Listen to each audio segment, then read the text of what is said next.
not. I don't know. Do we want to play the rest of this? Yeah. Okay. Because in his first term, he seemed to be swayed by his base. He seemed to listen to his base.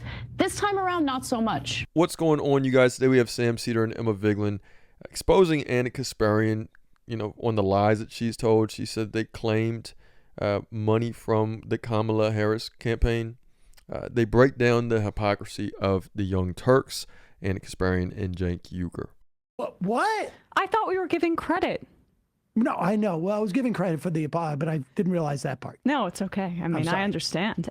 I would say that downplaying the effects of Project 2025 prior to the election, as clearly they were engaging in, even as they were advertising themselves as a progressive network, is deeply shameful because we now see the effects of Project 2025 in real time, which includes cutting off, as you said, your friend that works in cancer research, 40% cut to that kind of funding. And these are the kind of things that we're going to see all across the country. MAGA may hate, like the rest of America, the implications of these cuts. Yes. But not if we pretend that this was like, who knew? Right. They would hate they're going to hate the implications because it's going to cause pain. And that's why it's incumbent upon media organizations to tell people prior to the election that this is going to cause pain when they implement it. Like literally. Yeah. The condescension that was leveled at people who were taking this seriously, as if it was some type of conspiracy theory, like as if like the Heritage Foundation and the former OMB, who is clearly going to be the new OMB, spends, it's a conspiracy that they spent months and months and years and millions of dollars drawing up an 150-page or 900-page document, whatever it was, and outlining exactly what they were going to do and bringing people in so they would have binders full of people. I mean, but at least dawn lights on Marblehead, although it seems to light, sometime around sunset. Yeah. And also now to say, like, this is not what MAGA want. Like, give me a break.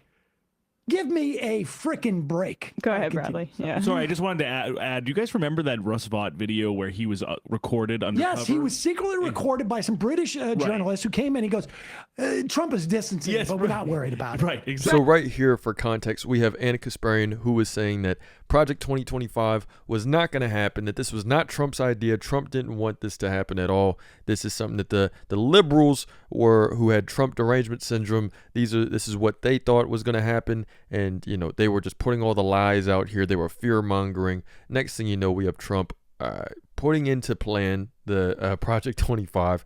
And now she's apologizing. But how does she apologize? She says, this is something that MAGA didn't want, but Trump doesn't care about his MAGA fan base. When in actuality, his MAGA fan base really just loves anything that Trump does. She has no clue what is going to happen. She has no clue that as they take away money from the government, as they do all of these things, her and the MAGA fan base included, they don't know that as soon as you take money out of this machine, that's what they're wanting to do, cannibalize the machine.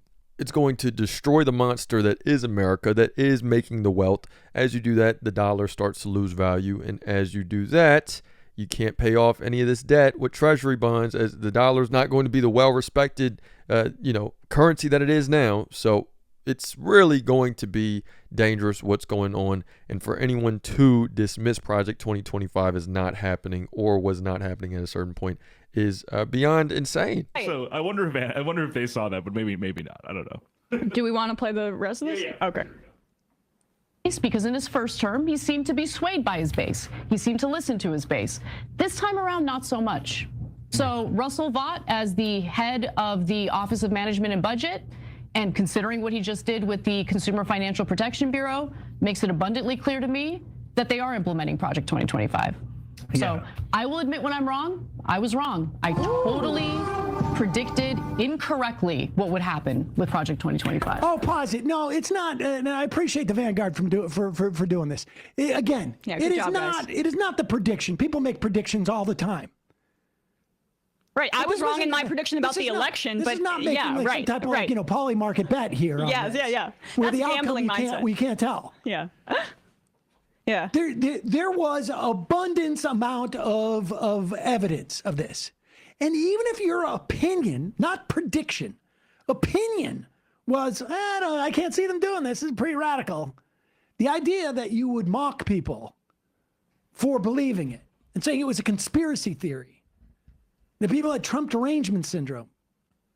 I'm sorry. Give me a break. But at least we can acknowledge what's actually ongoing. Yes. And I would recommend this go into the free part of their show so that their audience can know about it. And emphasizing it. And, I will say, as long as people are issuing corrections, there was a claim made that we took money from the Kamala Harris campaign for our show. Now, that never happened. We've clarified that. It's laughable. Whoa. We don't Wait, know. actually. We're still Oh, wait, I'm sorry. There's a deadline on this Polymarket bet. I think, but you can...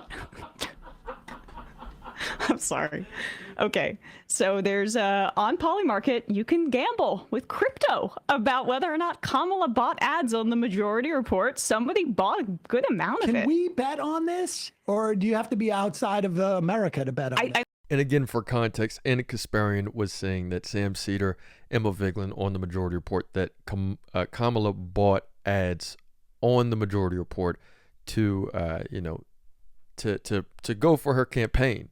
And it's really just insane. Again, it's just throwing dirt at somebody for no reason. It's just, again, it's like lies spewed. Again, it really does resemble her MAGA. It resembles the people that that Ana Kasparian is supposedly against, I don't think it's legal in the United States, but somebody I think placed a bet. Can you scroll down to the holders, Bradley? There's some folks that first of all, so here it is, the rules. We can go to the rules, show more for the rules.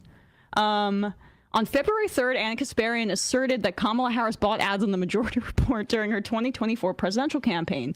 This market will resolve to yes if a consensus of credible reporting and or disclosures from Kamala Harris's campaign or the Majority Report proves that Kamala Harris bought ads on the Majority Report during her blah, blah, blah. Otherwise, this market will resolve to no. Only direct purchases made by the campaign itself will count. Ads purchased by associated political action committees, super PACs, or other third-party organizations that are not directly a part of Kamala Harris's official campaign will not count. So, but a March 31st deadline, I think. Now, hold on for a second. Yeah. See, I have some questions here. Yeah, sure. Okay. First off, let me just say, we have never had any ads purchased by associated political action committees, PACs, super PACs, or any other third-party organization that are not directly part of Kamala Harris' official campaign. So that we can put out. That doesn't count. Mm-hmm. It says the market will resolve to a yes consensus if there's credible reporting and or disclosures from Harris's campaign or the Majority Report that proves that Harris bought ads on the Majority Report. Now, this is an ethical dilemma for us. Yeah. Because we have stated publicly that it absolutely is not the case that Kamala Harris or anybody else purchased ads in favor of Kamala Harris. In fact, whenever we have an ad, you know who paid for the ad because it is literally the company that we're advertising for. Yeah, we read their name. We have never, ever taken money. Secret ads kind of like, how does that work? Well, it's not inconceivable that the Harris campaign could say, like, we're going to pay the Majority Report $50,000 and we just want positive coverage. Right. We don't do that. There is nobody who's ever paid into the show, no entity. We have members. But nobody who's ever paid into the show outside of the membership tiers that you see on our page that we have not disclosed in the course of advertising. There we have it, you guys. We have Sam Seder and Emma Vigeland clearing it up. Again, just poking fun at Ana Kasparian and anyone who believes this crap, where Kamala is buying ads on the Majority Report, secret ads at that. So yeah, let me know what you guys think in the comments. But again, it's insane to see the fall of TYT and Ana Kasparian and Cenk Uygur. But yeah, it's another day in the progressive way.